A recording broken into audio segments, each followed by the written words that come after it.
தூய சக்தியா? இதுக்கு பேர் தூய சக்தியா? நாரசக்தி. மன்னார்குடி எம்எல்ஏவை என்ன பண்ணீங்க? அந்த கட்சி தலைவருக்கே தெரியாம கடத்திட்டு போய், அப்ப நீங்க பண்ணதுக்கு பேர் என்ன? இது பேர் என்ன தெரியுமா? தூய சக்தியா? இதுக்கு பேர் தூய சக்தியா? நாரசக்தி. அது மட்டும் இல்ல, இப்ப என்ன தெரியுமா சொல்றாரு? மற்றும் சில பேரா, பேரை சொல்ல கூட வெக்கப்படுறாரா? மற்றும் சில பேர் அல்லு சில்லு கட்சி.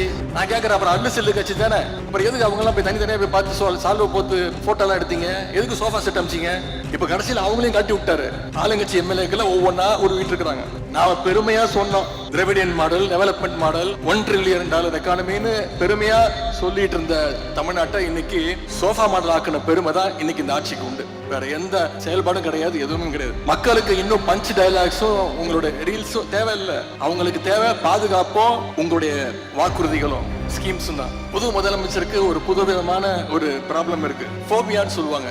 யாரு எதை பத்தி பேசினாலும் தன்னை பத்தி தான் பேசுறாங்க அப்படிங்கிற ஒரு நினைப்பு. அவரே அதை கற்பனை பண்ணிட்டு அதுலயே இருக்கிறாரு. என்ன தெரியுமா சொல்றாரு?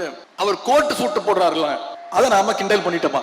நாம யாரும் அதை பத்தி எந்த விமர்சனமும் செய்யவே இல்லை. அவர் கோட்டு சூட்டு அவர் போட்டுக்கிறாரு. அதுக்கு ஒரு புதுசா ஒரு விளக்கம் கொடுத்திருக்கிறாரு. அவர் கருப்பு கோட்டு போட்டுக்கிறது பெரியாருடைய கொள்கையா? இதை விட ஒரு மோசமான உருட்டை யாராவது உருட்ட முடியுமா?